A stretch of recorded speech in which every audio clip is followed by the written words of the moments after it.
I think there's something pretty crazy about the fact that uh, someone who is potentially going to become the first female president of the United States of America is going on a podcast called Call Her Daddy.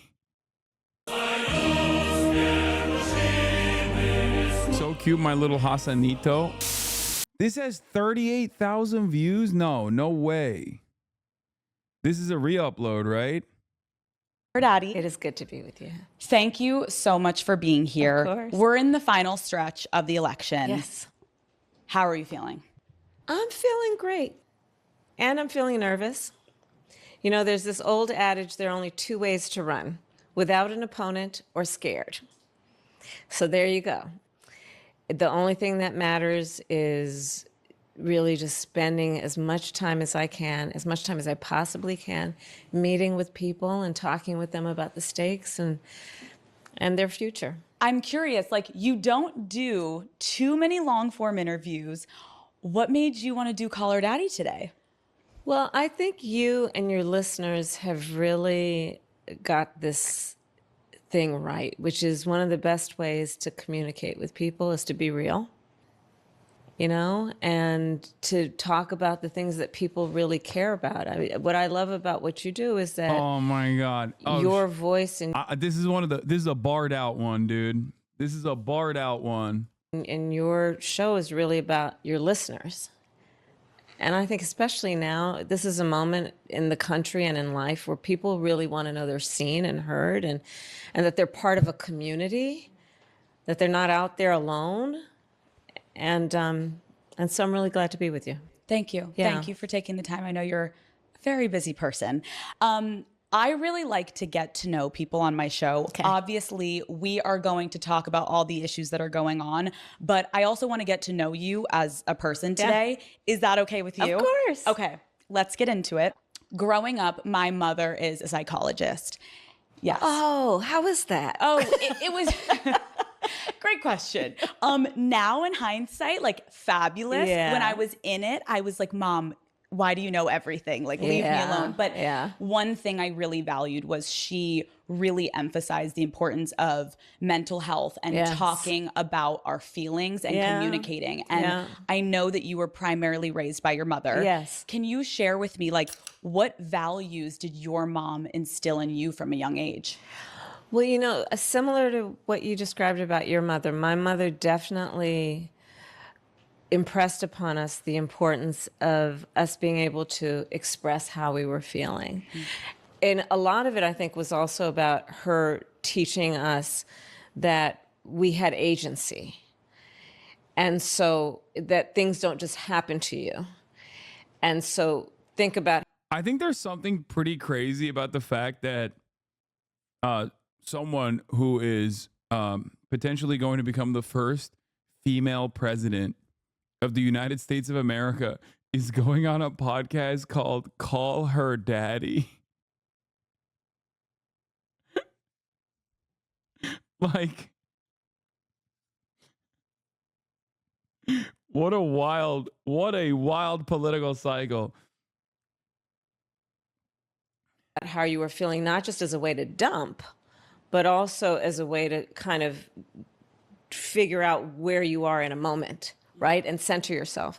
I mean, to your point, when I got older, like when I was in, I don't know, late teens, my Absolutely wild and unexpected disclaimer in the morning shots today. Call Her Daddy. Amid yet another round of growing Democratic nervousness that her campaign is playing things too safe, Kamala Harris is stepping out this week for a significant round of interviews. Over the weekend, she taped a CBS interview that'll be aired tonight on 60 Minutes. You can catch a preview of the clip of interview here. She'll be on Late Show and The View. She'll also do an interview with Howard Stern. Meanwhile, Tim Waltz, who appeared on Fox News yesterday, will make an appearance on Jimmy Kimmel tonight. The first stop on Harris's Media Blitz tour came yesterday when she did a women-focused interview with Alex Cooper, host of the uber-popular Call Her Daddy podcast. Editor note and disclaimer, Bill Kristol is a founding member of the Daddy Gang. Bill Kristol? Robert Skvarla says, imagine you're a CIA officer in 1951. Your job involves creating a new magazine called Encounter. One of its editors will be Irving Kristol. Suddenly, you're struck by a premonition. In 70 years, you'll be indirectly responsible for something called Call Her Daddy. What do you do? Oh my God.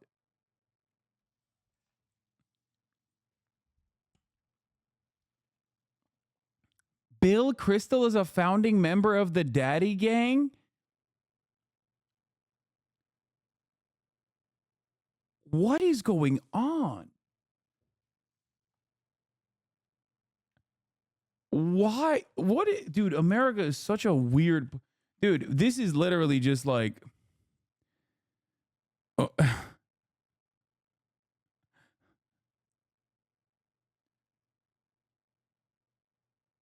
I guess it makes sense. I mean, Tucker Carlson.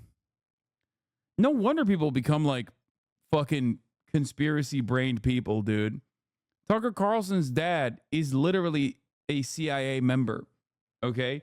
Tucker Carlson's dad is responsible for. Tucker Carlson's father is responsible for Voice of America, or was it Radio Free Europe or whatever?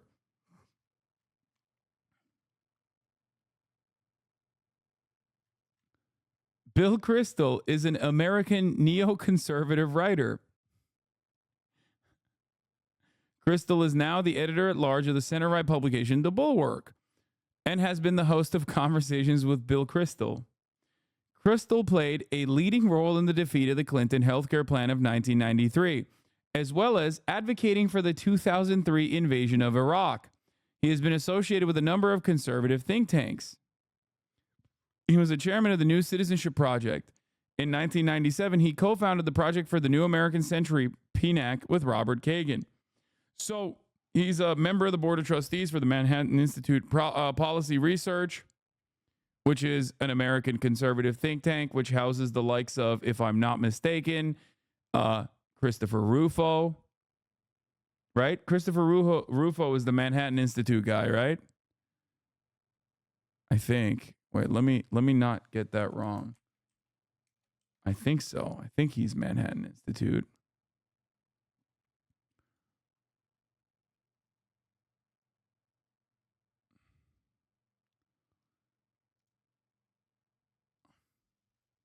Yeah, that Manhattan Institute.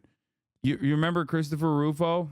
The guy who was like leading the charge on the fucking CRT and also woke, DEI, that sort of stuff. Yeah. Here he is, the GOAT. So Bill Kristol is one of the board of the trustees for the Free Market Manhattan Institute Policy Research.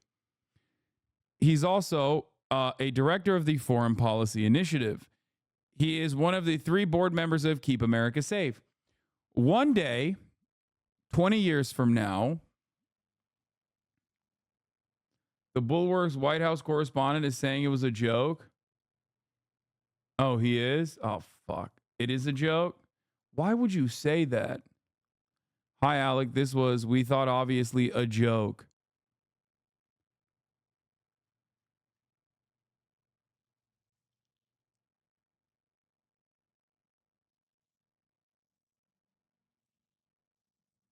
Bro, you can't say that that's a joke. You put in a fucking editor's note. How is that?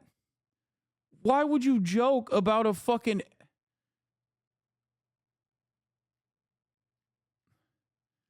That's a fucking insane... That's not a joke, man. A great joke, too? No, that's not a great joke. No, this isn't a why did it lie moment, you fucking idiot. This is exactly how it's supposed to be done in normal news coverage. What are you, fucking stupid? This is not The Onion. This is a goddamn news publication. Are you guys fucking stupid? It's like the New York Times in a fucking article headline being like, Iran launched his nukes, and then turning around and being like, why does it lie? If the New York Times reports Iran launched its nukes, then you're going to assume Iran launched its fucking nukes.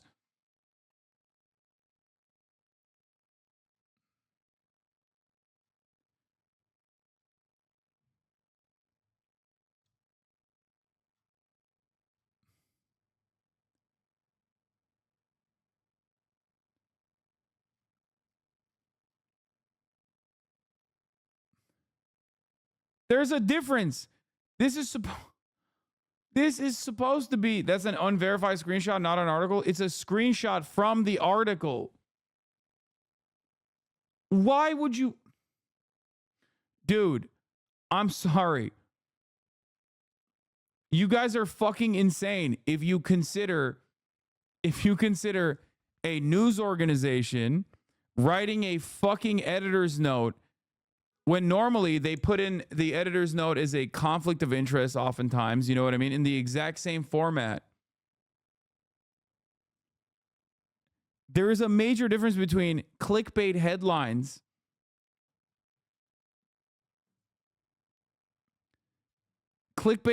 and something being added onto the fucking article.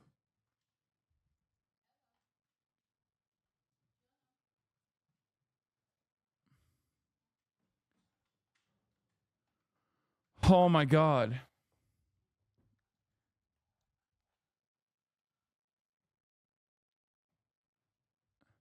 I know you're losing your shit when you start hugging the mic, Lamau. I mean, I am losing my shit.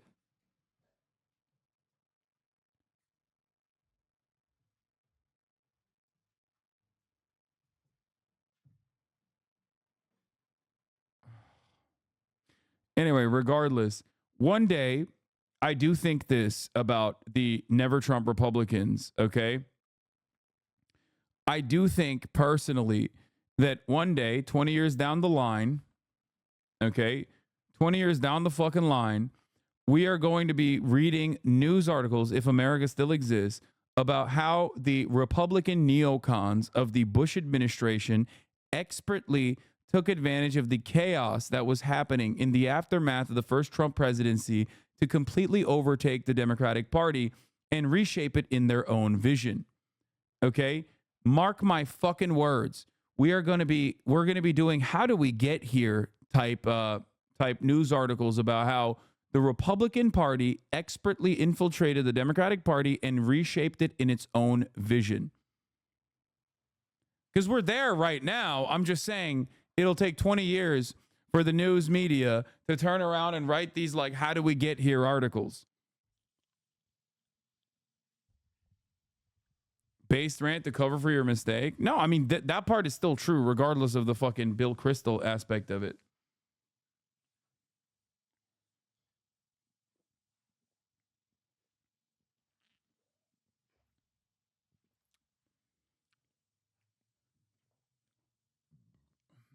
Is it expertly infiltrated if Biden and Kamala openly invited them in? To a certain degree, they took advantage of the lack of interest and the lack of interest from the Democratic Party's like top officials in maybe reading the room a little bit better and only reading the fucking rooms full of donors. That's what the major problem here is.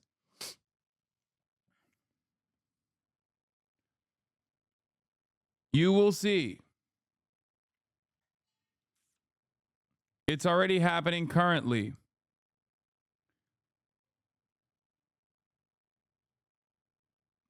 Anyway.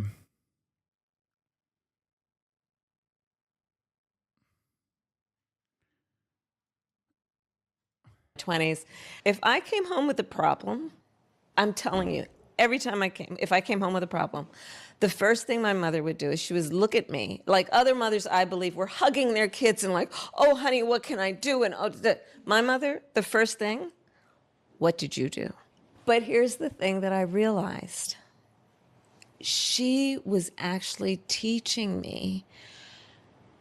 I think the Cheney era Republicans have been sliding in the Democratic Party for a lot longer. No, I know. This is the final culmination of that project. I'm not saying that it's happening overnight. It's been happening far before. It's been happening far before the Lincoln Project even started its initiative as like Never Trump Republicans. They realized that they can just basically overtake the Democratic Party and reshape it in their own image, a party that presents stability, okay? A party that represents stability with Republican policies.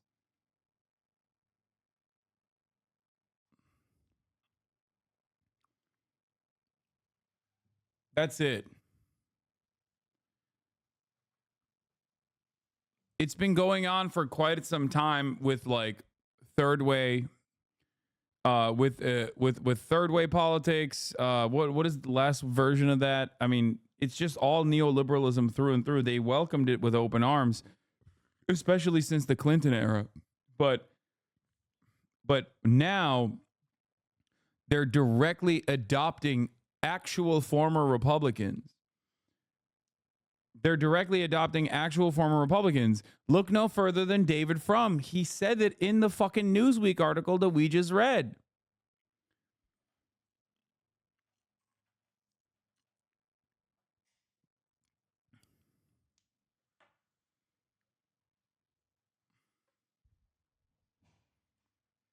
We've moved away from neoliberalism to like neoconservatism at this point for the Democratic Party.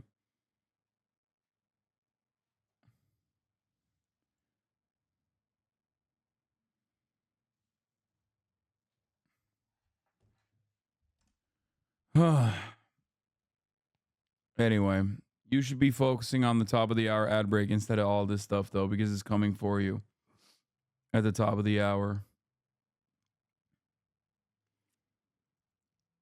And if you no longer want to see those ads, all you need to do is subscribe. Think about where you had agency in that moment. And think about what you had the choice to do or not do. And like, don't let things just happen to you. And I realized that was a really powerful thing she was teaching, which is figure out how you can take charge of a moment. Yeah. You can't always. We don't have control of everything, obviously, but don't just let things happen to you without thinking about, okay, what can I do? Oh, by the way, I'm working on getting Ta-Nehisi Coates on the broadcast and specifically talking to him about like obviously his change of heart, but more importantly than that, because that's been covered quite a bit in mainstream outlets. I want to talk to him specifically about the way that the media used to celebrate him and how much that relationship has almost changed overnight into a directly hostile relationship as a consequence of him speaking truth to matters that he watched unfold in front of his eyes. So, Do in this moment. It's fun to hear you say that because these are themes that I've talked about on my show before of like, we can sit here and dwell on something that happened to us, but then we can also say, yeah, but what could I have done in that situation to have autonomy over my life? People can do things to you, but you can only decide how you're going to react. That's all you have control over, right? But that's exactly right. But that's exactly right. And in that way, you realize don't let anyone take your power from you. You know, that's so important. I mean, the other thing my mother would say all the time, and I'm going to quote, is don't do anything half-assed. Yeah. I'm curious when you're saying that about, you know, have agency over your own life and don't let things just happen to you, like take control and take accountability. How have you put that into being the vice president of the United States? A lot of my career was as a prosecutor. And so it was about really wanting to protect the most vulnerable and where they did not have the power. And it wasn't of their own choosing, but because they were the subject of abuse, because they were the subject of an imbalance of power, right?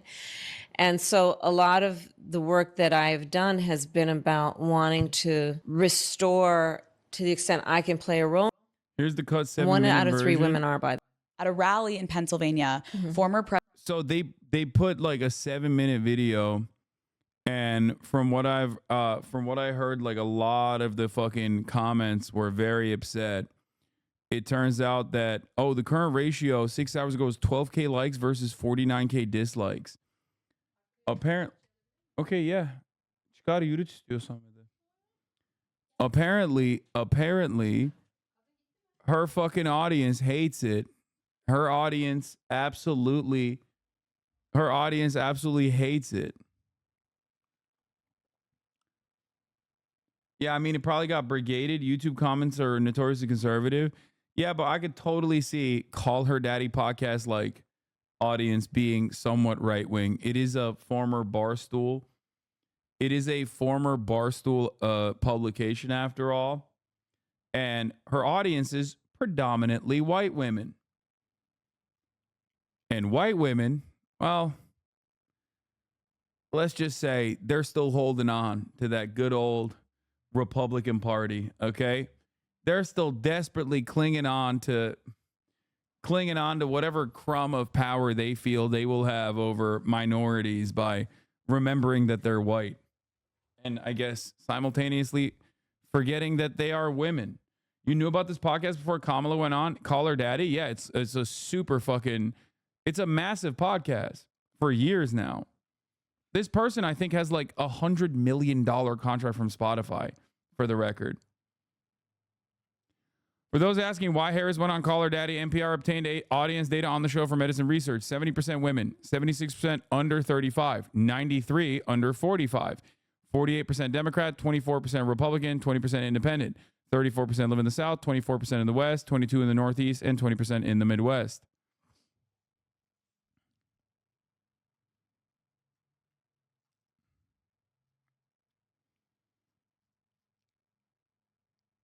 Told you, vocal minority as always. I mean, in that they're right to have justice, to have voice. Not anymore. She's signed an agreement with Sirius XM now. Didn't she get like $100 million? No shot. It's 70% women. No, it makes sense. It fucking makes sense. Also, I need you to understand why conservatives. Okay, calm down, guys.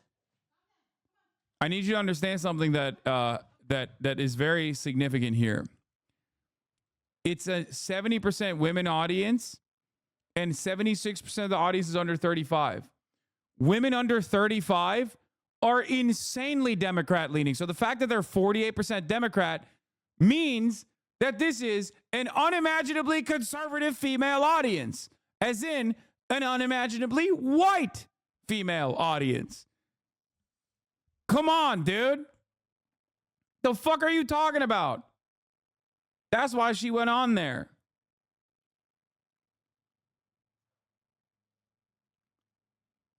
Like, this data doesn't ring any alarm bells for you, dude, at all?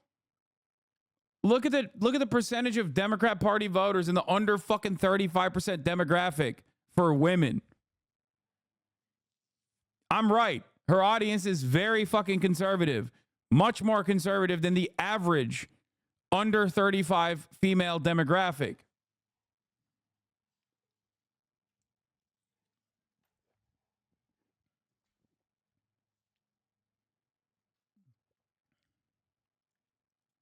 You know, right now, this fight for what we need to do around reproductive freedom is, I mean, could it be more at its core about just the basic right any individual of whatever gender has to make decisions about their own body and not have their government tell them what to do? Or even voting. Yeah. Right? About saying, look, I know that there's cynicism. I know that there's a real feeling that, well, what does it matter? Does my voice matter? But a lot of my push to kind of hopefully convince people that they should vote is because you should never let anybody take your power from you. And voting is one of the ways that you use your voice to determine who your government will be and what your future will be by your government. You've already made history. You are the first female vice president. Yeah. You could very well become the next president of the United States. What do you think your mom would say? Well, okay, so let me just tell you what my mother did say. Oh, I was looking at the wrong thing. I wanted to watch President this. Trump recently told women, you will be protected and I will be your protector. What do you make of that? So he who, when he was president, hand-selected 3 members of the United States Supreme Court with the intention that they would undo the protections of Roe v. Wade. And they did just as he intended. And there are now 20 states with Trump abortion bans. Yeah, she got a $60 million Spotify deal. In late spring of 2020, Cooper and Franklin were engaged in a publicized dispute with Barstool founder David Portnoy, which resulted in Franklin leaving the show. Cooper reached an agreement with Barstool and continued hosting the podcast on her own. Including bans that make no exception for rape or incest, which we just discussed, which means that you're telling a survivor of a crime of a violation to their body they don't have a right to make a decision about what happens to their body next, which is immoral. So this is the same guy that is now saying that. This is the same guy who said that women should be punished for having abortions.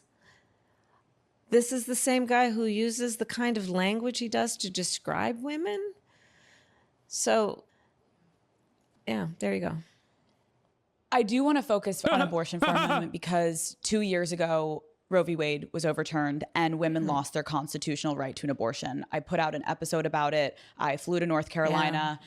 I went to a preferred women's health center. I met with women that were getting screamed at and chanted at and called baby killers. And it was... Hugh says women under 30 demographic are 65% Democrat, 30% Republicans. So yeah, this audience is very conservative for the demo. Thank you. That's what I was saying.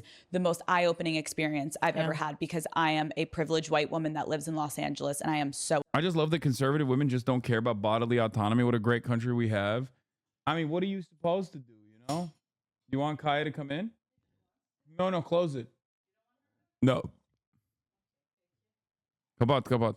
Aware of that. I understand that a lot of the younger generation sees things online and it's like, what is right? What is wrong? What is real? What is not? Can you explain and talk about what is actually happening to abortion access right now in this country? Yeah. So again, I thank you for what you've been doing and at the earliest stage of this and following the stories. So, you know, on public policy, I often tell my team, look, I don't want to hear about public policy is a fancy kind of speech or paper. Tell me how it'll affect a real person. So let's talk about how it affects a real person. The majority of women who receive abortion care are mothers. So if she's in a state, and by the way, every state in the South, except for Virginia, has an abortion ban, okay? So imagine she's in a state with an abortion ban. 1 out of 3 women are, by the way, in our country. And she's a mom. So she's going to have to figure out, one, God help her if she has affordable childcare. God help her if she has paid leave. And then she's going to have to go to the airport, stand in a TSA line. Please tell me this white woman redeems herself by asking about Palestine, please. I doubt it. I don't think that this is... No. Sit on a plane next to a perfect stranger to go to a city where she's never been to receive the care she needs. She's going to probably have to get right back on that plane because she's got those kids. Her best friend's probably not with her because that's who's taking care of the kids. To get back in that TSA line, to get back on a plane, to go home. This is not a CIA affiliated podcast, man. Shut up. No, it's not. That person was just joking on the bulwark, which is crazy. Holy shit. Now I'm spreading misinformation. Jesus Christ. No matter how much no matter how much I corrected it, I'm joking. Oh, okay. Well, thank God you're joking. But others, please understand, this is not, Bill Kristol is not involved in call her daddy. And that's all if they can even afford the plane ticket or the bus ticket. Exactly. Because when Roe v. Wade was overturned, I remember my DMs were flooded with thousands of women begging me to help. And it's overwhelming. And I can't even imagine, I'm saying that in front of you, but it's overwhelming. And I remember people begging me like, I just need to afford a bus ticket so I can get out of this abortion desert that I live in the South so I can get to a state.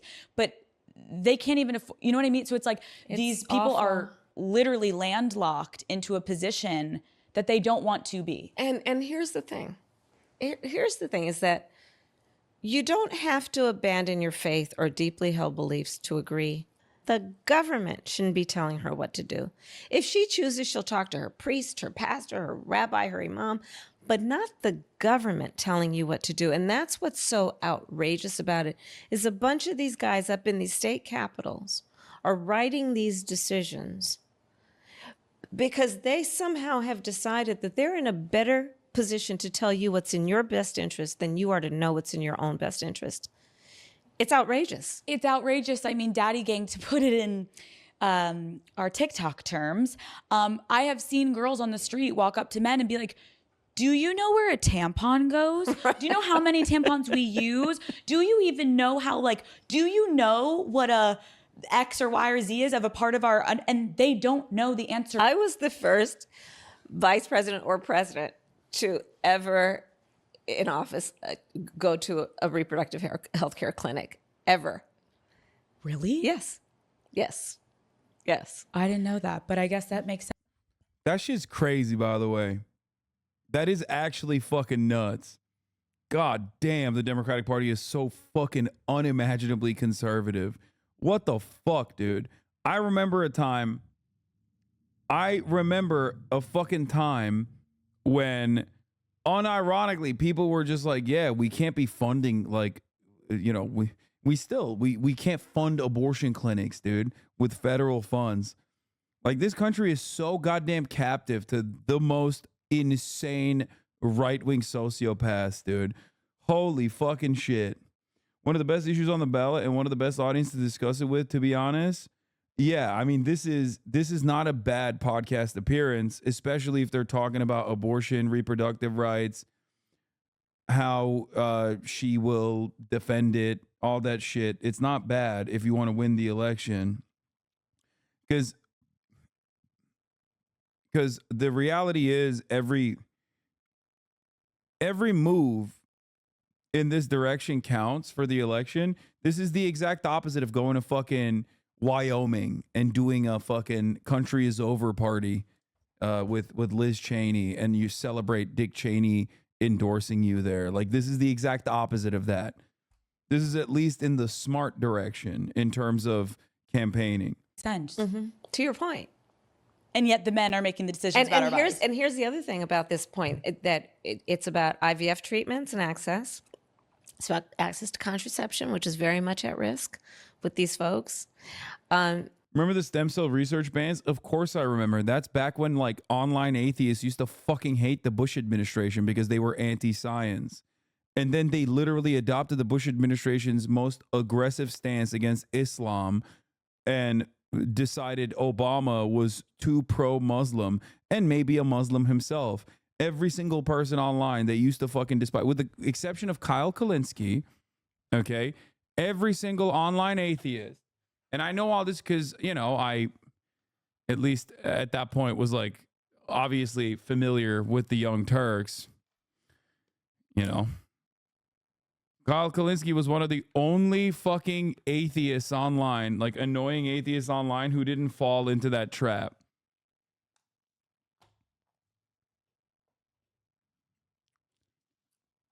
Every single one. I mean, he was always anti-IDPAL, and that's fine. That's whatever. But he was never, like, doing it in a mean-spirited way. Thank you for giving Kyle the respect that he deserves. I mean, it's hard. It's hard to do that with his haircut, but yeah. Secular talk, right?